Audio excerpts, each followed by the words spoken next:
좋은 수요일 아침입니다. 찬송가 543장 찬양하겠습니다.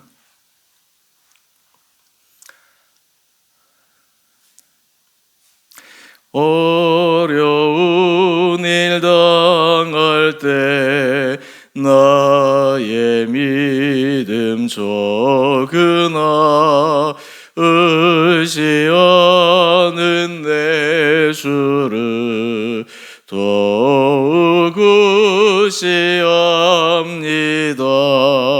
세월 지나갈수록 의지할 것뿐일세. 무슨 일을 당해도 예수 의지합니다. 성령께서 내 마음 밝게 비춰주시니 인도하심 따라서 주만 의지합니다. 세월 지나갈수록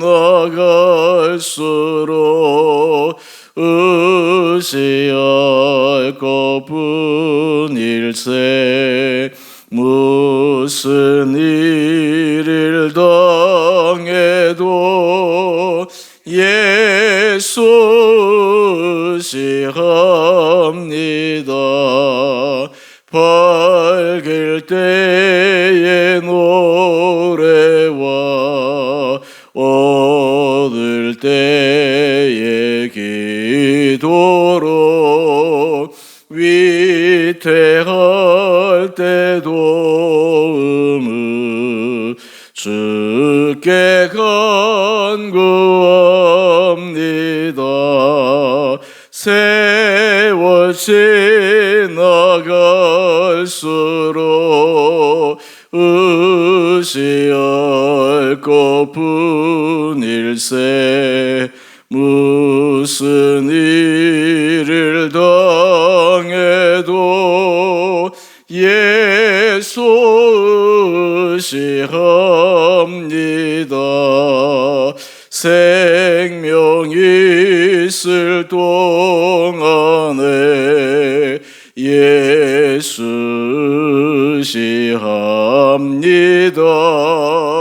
천국 올라가도록 의지할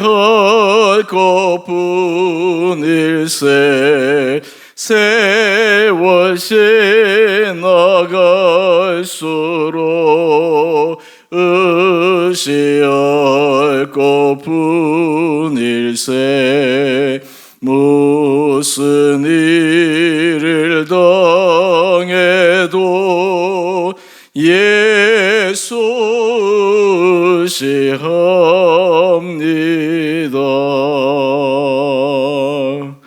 아멘. 오늘 말씀 열왕기상 20장 1절에서 12절까지입니다.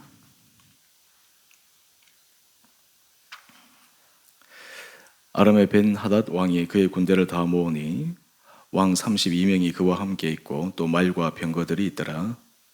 이에 올라가서 사마리아를 에워싸고 그곳을 치며 사자들을 성 안에 있는 이스라엘의 아합 왕에게 보내 이르기를 베나다시 그에게 이르되 내 은금은 내 것이요 내 아내들과 내 자녀들의 아름다운 자도 내 것이니라 하매 이스라엘의 왕이 대답하여 말하기를 내 주 왕이여 왕의 말씀같이 나와 내 것은 다 왕의 것이니이다 하였더니 사신들이 다시 와서 이르되 베나다시 이르노라 내가 이미 내게 사람을 보내어 말하기를 너는 내 은금과 아내들과 자녀들을 내게 넘기라 하였거니와 내일 이맘때에 내가 내 신하들을 내게 보내리니 그들이 내 집과 내 신하들의 집을 수색하여 내 눈이 기뻐하는 것을 그들의 손으로 잡아 가져가리라 한지라. 이에 이스라엘 왕이 나라의 장로를 다 불러 이르되 너희는 이 사람이 악을 도모하고 있는 줄을 자세히 알라. 내가 내 아내들과 내 자녀들과 내 은금을 빼앗으려고 사람을 내게 보냈으나 내가 거절하지 못하였노라. 모든 장로와 백성들이 다 왕께 아뢰되 왕은 듣지도 말고 허락하지도 마옵소서 한지라. 그러므로 왕이 베나닷의 사신들에게 이르되 너희는 내 주 왕께 말하기를 왕이 처음에 보내 종에게 구하신 것은 내가 다 그대로 하리니와 이것은 내가 할 수 없나이다 하라 하니 사자들이 돌아가서 보고하니라. 그때 베나닷이 다시 그에게 사람을 보내어 이르되 사마리아에 부스러진 것이 나를 따르는 백성의 무리의 손에 채우기에 족할 것 같으면 신들이 내게 보리에 벌을 내림이 마땅하니라 하며 이스라엘 왕이 대답하여 이르되 갑옷 입는 자가 갑옷 벗는 자같이 자랑하지 못할 것이라 하라 하니라. 그때 벤하닷이 왕들과 장막에서 마시다가 이 말을 듣고 그의 신하들에게 이르되 너희는 진영을 치라 하며 곧 성읍을 향하여 진영을 치니라. 아멘. 좋은 수요일 아침입니다. 오늘 이 하루도 하나님께서 우리 사랑하는 성도님들 10년 가운데 평안의 은혜를 허락하여 주시고 내일 주님 안에서 믿음으로 승리하는 귀하고 복된 하루 되시기를 원합니다. 삶은 늘 문제의 연속입니다. 문제가 없을 때가 없습니다. 항상 평안하고 싶고 모든 삶의 문제가 잔잔한 바다처럼 잔잔하기를 원하지만 실제 우리 삶은 조금 잔잔해졌다가 이내 거친 풍랑이 부는 그러한 모습이 우리의 삶의 모습입니다. 이러할 때 우리는 그 힘든 여러 가지 삶의 정황들 속에서 어떻게 믿음으로 그 삶의 정황들을 이겨내고 또 승리해 갈 수 있을까? 오늘 특별히 아합 왕을 반면교사 삼아 하나님 앞에 새로운 믿음의 은혜를 구할 수 있는 귀한 시간 되기를 원합니다. 오늘 찬송을 543장 찬송을 했습니다. 이 찬송 1절 가사를 보면 어려운 일 당할 때 나의 믿음 적으나 의지하는 내 주를 더욱 의지합니다. 우리의 믿음 생활은 날마다 주님을 더 의지해가는 과정입니다. 우리가 잘 될 때보다 힘들고 어려울 때 더 주님을 찾고 더 주님을 의지하고 더 주님의 말씀에 귀를 기울이려 한다면 우리 인생은 복된 것입니다. 어려운 문제가 우리의 삶을 곤두박질 치게 만드는 것이 아니라 오히려 더 믿음이 자라게 만들고 믿음의 거장으로서 하나님께서 사용하시는 거룩한 그릇으로 우리의 삶을 만들어냅니다. 오늘 본문의 말씀을 보면 아람의 벤하닷 왕이 아합 왕에게 사신을 보내어 이야기를 합니다. 특별히 우리 1절 이하의 말씀을 한번 볼까요? 온 군대가 사마리아 성을 에워쌉니다. 그리고 아합 왕에게 사신을 보내어 굉장히 무례한 이야기를 합니다. 그 내용을 보실까요? 우리 3절 말씀인데요. 내 은금은 내 것이요 내 아내들과 내 자녀들의 아름다운 자도 내 것이니라. 여러분, 이런 무례한 이야기가 어디 있습니까? 지금 힘이 있다고 상대국 특별히 왕에게 사신을 보내어서 한마디로 얘기해서 완전히 두 손 들고 항복해라 뿐만 아니라 지금 갖고 있는 모든 것들이 다 내 것이다 라고 이야기를 합니다. 우리 본문에서 첫 번째 단락을 보시게 되면 이 베나닷은 다메섹의 아람 왕을 일컫는다 라고 기록하고 있습니다. 여러분, 여기에서 먼저 우리는 이런 문제가 왜 생겼나 라고 하는 것을 먼저 생각해 볼 필요가 있습니다. 우리 삶의 자리에 문제가 생겼을 때 우리는 그런 질문을 해봅니다. 왜 이런 문제가 생겼나? 그 이유 가운데 사실 우리가 잘못해서 생긴 문제들이 대부분입니다. 물론 때에 따라서 우리의 잘잘못과 상관없이 하나님께서 우리의 믿음을 테스트하기 위해서 여러 가지 환경이나 상황에 의해서 피치 못해서 어려움을 당할 때가 있지만 참 많은 경우에는 다 개인의 실수와 잘못된 선택으로 인해 어려움을 당할 때가 있습니다. 지금 아합 왕이 아람 왕 베나닷이 이렇게 무례한 요구를 하게 되는데 그 근본적인 이유는 무엇일까요? 우리가 계속해서 봐온 것처럼 아합 왕은 하나님 앞에서 정말 악한 왕이었습니다. 겉으로는 나라가 정말 점점 강대해지는 것처럼 보이지만 그 속은 그 영적 상태는 점점 피폐해가고 무너져가고 있었던 것입니다. 하나님께서 거기에 대한 심판의 일환으로 지금 아람 왕 베나닷을 일으켜서 사마리아 성을 에워싸고 뿐만 아니라 사신을 보내어서 이렇게 무리한 요구를 하게 되는 것입니다.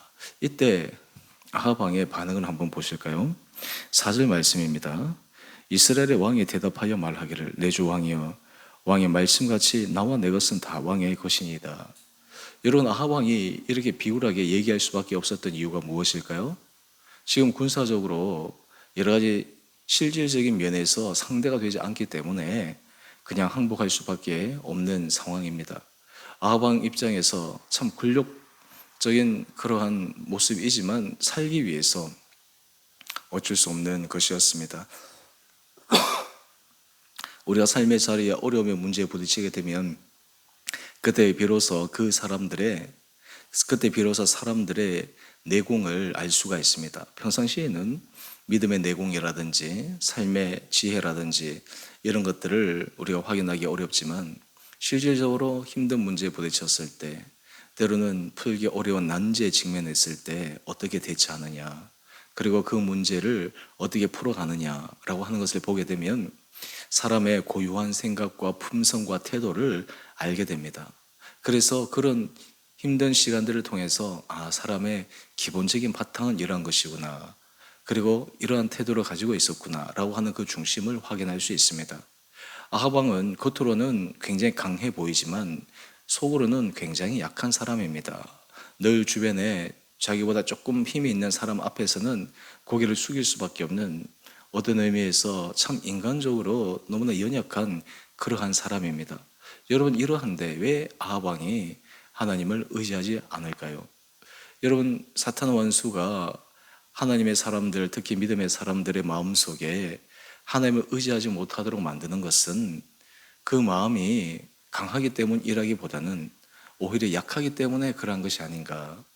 하나님 앞에서 믿음으로 온전히 서는 사람은 사람들의 보기에는 연약해 보이지만 오히려 믿음으로 강하게 서는 사람은 하나님께서 그 마음의 중심을 붙들고 계시기 때문에 사람이 생각할 수 없는 그런 놀라운 강함을 유지할 수 있는 것이 아닌가, 이런 생각을 해보게 됩니다. 5절 이하의 말씀을 보게 되면 베나다시 아합 왕의 반응을 보고 실질적으로 이렇게 이야기를 합니다. 내가 사람을 보내어서 내 모든 좋은 것을 다 가져가리라. 이제 돌아가고 난 다음 아합 왕이 어떻게 대처를 하고 있습니까? 우리 7절 말씀입니다. 우리 7절 말씀 보면 이에 이스라엘 왕이 나라의 장로를 다 불러 이르되 너희는 이 사람이 악을 도모하고 있는 줄을 자세히 알라. 지금 아합에게 있어서 아람 왕 베나닷 왕의 요구는 무리한 요구요, 악한 것이라고 하는 것을 스스로 이야기를 합니다.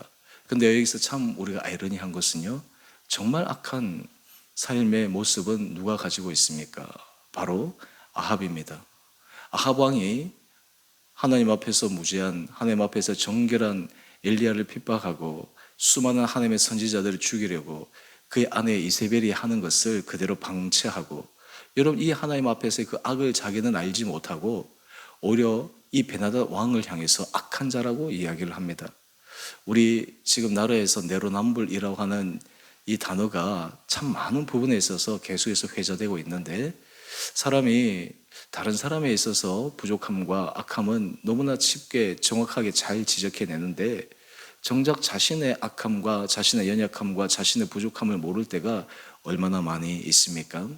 여러분, 우리가 어려운 일을 당하면 하나님께서 우리에게 새로운 마음을 주시는데 바로 그 마음은 우리 자신 속에 가지고 있는 하나님 앞에서의 악함입니다. 하나님 앞에서의 부족함입니다. 하나님 앞에서의 연약함입니다. 여러분, 이것을 우리가 깨닫게 되면 문제가 풀리기 전에 하나님 앞에 두 손을 들고 하나님, 제가 죄인입니다. 하나님, 저를 긍휼히 여겨 주십시오. 저를 살려 주십시오. 여러분, 그렇기 때문에 때로는 삶의 문제가 때로는 사람들에게 정말 믿음이 성장할 수 있는 놀라운 계기가 되도록 만드는 것이 하나님의 은혜입니다. 여러분, 아합 왕이 이런 위기 상황 속에서 그가 만약 하나님을 찾았더라면 어떻게 되었을까? 하나님께서 기다리고 계시는데 하나님 앞에 한 번이라도 질문을 했으면 어떠했을까? 오늘 큐티 제목을 한번 보실까요? 위기에 처한 나라 하나님을 찾지 않는 지도자. 여러분, 나라의 큰 위기에 직면했는데 이 아합 왕의 머릿속에는 하나님을 찾고 하나님 앞에 지혜를 얻거나 때로는 하나님의 선지자들에게 어떤 조언을 받고자 하는 마음 자체가 없었습니다. 다르게 얘기하면 바로 그 아합 왕의 마음의 중심은 하나님 보시기에 악한 마음의 심성을 갖고 있는 것이요. 바로 이것이 그의 하나님 앞에서 최후의 심판의 근거가 되는 것입니다. 7절 이하의 말씀을 보면 장로들을 다 불러서 조언을 듣는데 그 장로들의 이야기를 한번 보실까요? 8절입니다. 모든 장로와 백성들이 다 왕께 아뢰되 왕은 듣지도 말고 허락하지도 마옵소서. 지금 결사항전을 해야 된다는 것입니다. 비록 우리가 힘이 좀 열세인 것 같고 하지만 여기서 굴복할 수 없습니다. 싸웁시다. 우리가 대적합시다. 라고 이야기를 하는 것입니다. 어떻게 보면 굉장히 용기 있는 것처럼 보이고 굉장히 결기가 있는 것처럼 보이지만 여러분 이 또한 하나님 앞에서 그들이 알지 못하는 무지의 소치로 나오는 말입니다. 여러분 지도자에게 있어서 참 중요한 속성 가운데 하나는 분별함입니다. 여러 많은 다양한 이야기를 듣는데 어떤 얘기에 귀를 기울여서 그리고 선택을 하느냐. 이것이 참으로 중요하지 않습니까? 그래서 나라의 지도자들에게는 때로 여러 참모들도 있고 주변에 다양한 조언을 듣는 채널들도 있을 터인데 다양한 이야기를 듣는 것보다 더 중요한 것은 그 다양한 이야기들 속에 내가 어떤 것을 선택해내느냐. 그래서 가장 지혜로운 것을 선택해낼 수 있는 분별력, 이것이 지도자에게 굉장히 중요한 소양 가운데 하나인데 아합 왕은 그것이 부족했습니다. 우리 9절 이하의 말씀을 한번 보십시다. 아합 왕은 장로들과 백성들이 강경하게 나오자 인간적으로 자신감을 얻었는지 모릅니다. 지금 현실을 잊어버렸습니다. 그리고는 베나다시 보낸 사신들에게 우회적으로 얘기합니다. 당신 요구한 것을 내가 해줄 수 없다. 그리고는 결사항전의 의지를 보이게 됩니다. 그 결과 어떻게 됩니까? 우리 12절 말씀입니다.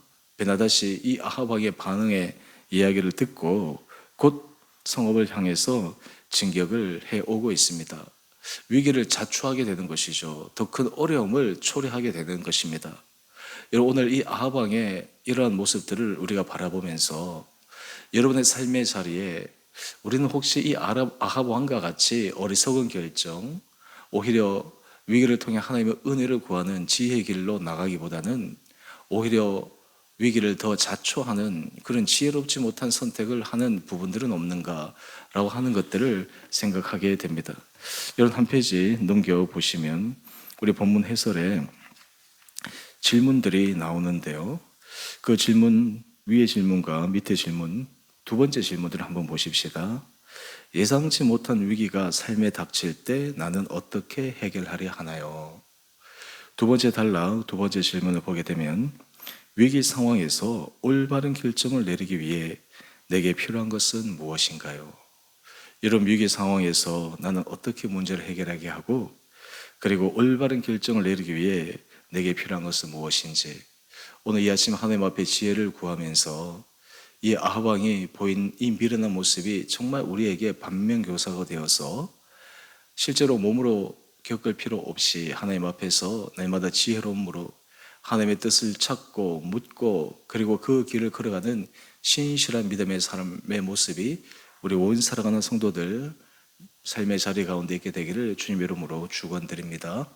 오늘 그러므로 주님과 동행하는 사람들에게는 하나님께서 기쁨의 순간에도 우리가 하나님을 즐거워하지만 인간의 눈으로 위기 상황, 어려운 상황에서도 주님이 우리와 함께 하시기에 눈에 보이는 현실의 문제 뒤에 하나님께서 역사하고 계실 그 놀라운 하나님의 예비하심을 바라보며 오늘도 믿음으로 담대하게 걸어가는 복된 하루 되시기를 주님 이름으로 축원드립니다. 함께 기도하겠습니다. 사랑의 주님 참으로 감사합니다. 오늘 이 아침 저를 깨워주시고 주님 앞에 와서 말씀으로 또한 찬양으로 우리의 삶을 올려드리는 거룩한 예배로 하루를 시작하게 하시니 감사합니다.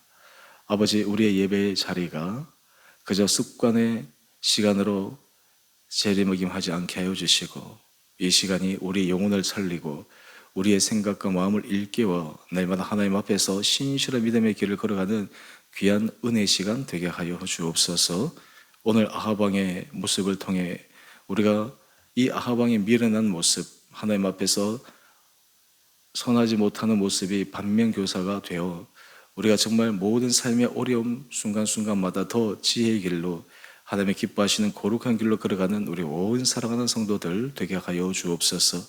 우리 성도들 가운데 건강의 문제로, 때로는 재정의 문제로, 관계의 문제로, 여러 가지 내적 갈등의 문제로 힘듦과 어려움의 시간들을 보내고 있는 우리 사랑하는 성도들 한 분 한 분들을 기억하여 주셔서 아버지 문제가 문제로 끝나지 않게 하여 주시고, 오히려 문제를 통해 하나님께서 전화위복의 계기를 만들어 우리의 믿음이 더 한층 일부 성장하는 계기가 되는 그 하나님의 신비한 섭리를 바라보며 오늘도 믿음으로 승리하는 우리 온 성도들 되게 하여 주옵소서.